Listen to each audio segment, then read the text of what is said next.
Hari Om. Arjuna Vishada Yoga, Chapter 1, Verse 20. Ada vyavastidhan drishtva dardharashtran kabitvajaha pravritte sastra sampade dhanurudyamya pandavaha rishikesham tada vakyam idamagamagipate. This is verse 20.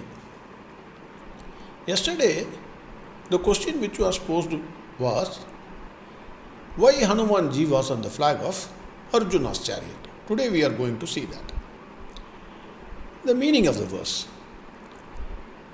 Other than Vyavati Dhandritva Dardharashtran, that is, on seeing the sons of Dhritarashtra, Kabitvajaha. Kabitvajaha is an interesting word, we will see in detail. Kabitvajaha means, Kavi means Hanumanji, Dvaja means flag.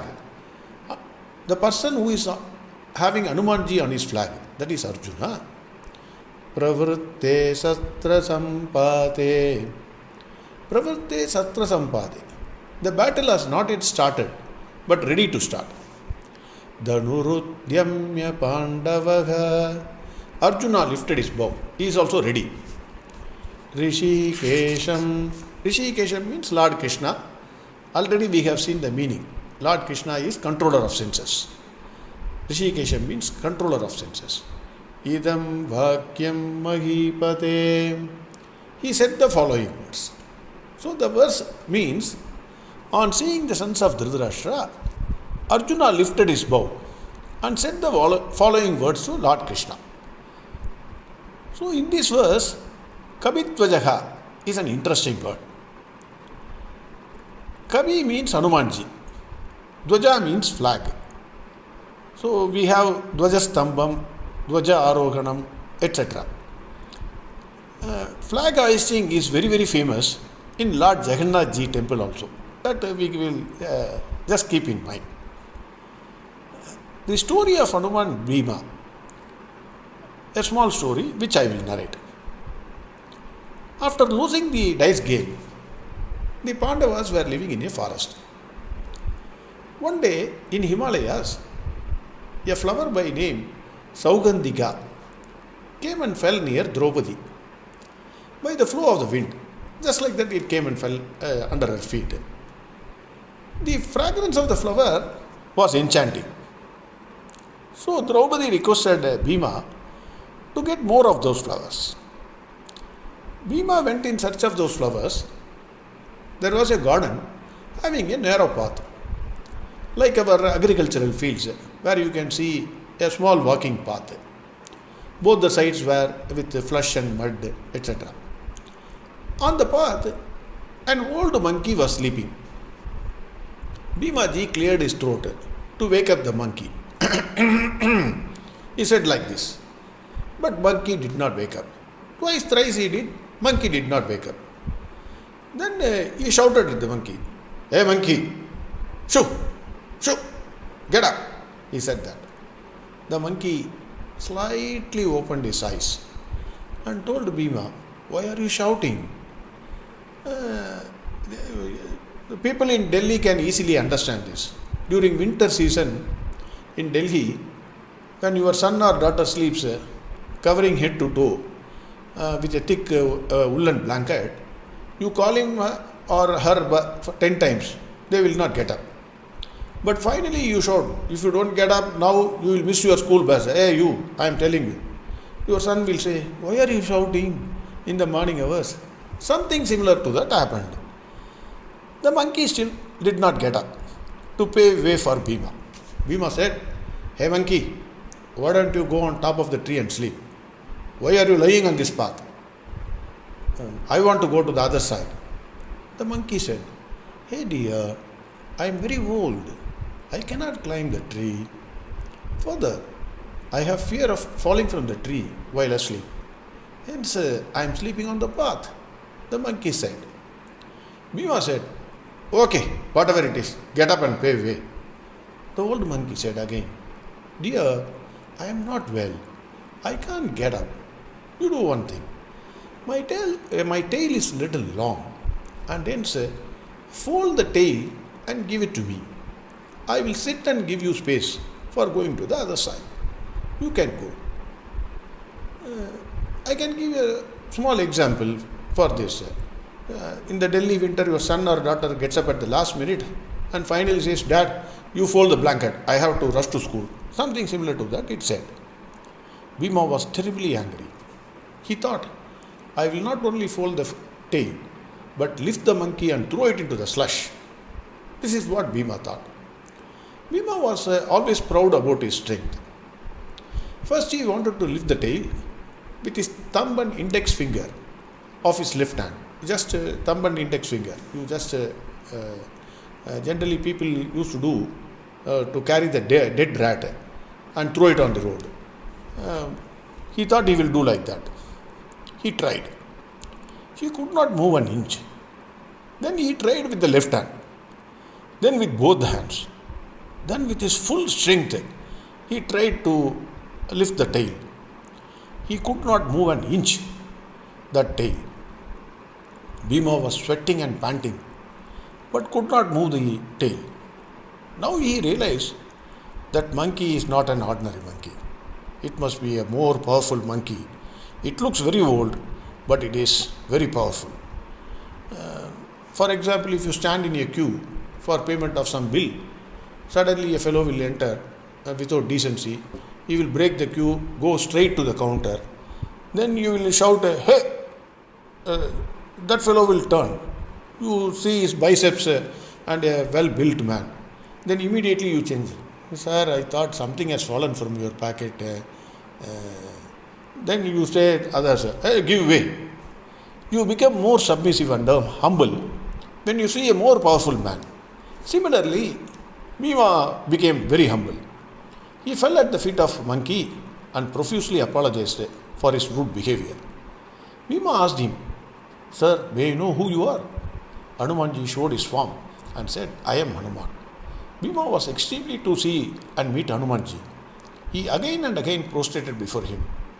Bhima requested Hanumanji to show his Vishwarupa Darshan, the form which he took to cross the ocean. Hanumanji obliged. Bhima was very happy. Bhima requested Hanumanji to bless Pandavas for victory. Hanumanji blessed and said, "Whenever you roar in the battle, my voice will come along with your voice." This is what he said. When Bhima roared in the battlefield, it sent waves of fear of death to Dhritarashtra's sons because it was combined with Hanumanji's voice. Finally, before departing, Hanumanji said the easier way for taking the Saugandhika flowers, and on his own, Hanumanji said, "I will be there on the flag of Arjuna's chariot." This is what Hanumanji voluntarily said this. Now the question is, why Hanumanji was on the flag of Arjuna's chariot? Reason 1. Hanumanji has seen Lord Rama and worked with him, but not Lord Krishna. The pleasure and happiness which Hanumanji had on seeing Rama was immeasurable. After Lord Rama departed from earth, Hanumanji was longing to have his darshan. Now he got an opportunity to see Lord Rama in the form of Lord Krishna. Hence, he selected the flag of the chariot of Arjuna, which is the closest point from which Hanumanji can see Lord Krishna. Further, Krishna will be driving the chariot. Only his back will be visible. But Hanumanji chose the place that is top of the chariot because he could see the feet of Lord Krishna from the top of the chariot. Surrender to the feet of Lord Krishna is the ultimate surrender. The feet is always in the front, like when you drive a car. The person from the back can see your feet. So surrendering to the feet of Lord Krishna, that is why he chose that place. Reason 2. Hanumanji was the chariot and charioteer for Lord Rama. Lord Rama was fighting with Ravana by standing on the shoulders of Hanumanji. Hanumanji was the son of Vayu Bhagavan, that is Lord of Air. Hence he thought he was able to move easily and avoid the arrows of Ravana and other demons. He wanted to see how Lord Krishna will maneuver his chariot in the battlefield. This is the second reason. The third reason is Hanumanji has seen Lord Rama's valor, his strength, his power, his prowess, whatever you call it. He has seen that. Lord Rama single-handedly, like today's heroes in movies, can kill many Rakshasas. But Lord Rama was using his bow and arrow. Lord Krishna, on the other hand, has taken a vow that he will not take arms in his hands. In the war, he said, I will not touch any arm. Hanumanji knows that Pandavas are like small babies. Take the example of a grandfather and a grandson playing cricket.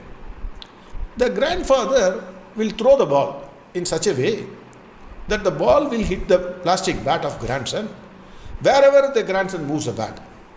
Invariably, all balls will hit the bat wherever the baby keeps the bat. The grandson will be happy and the grandfather will be much more happy. Similarly, in whichever direction Arjuna shoots an arrow, Lord Krishna ensured 4 or 5 soldiers were there and they get killed.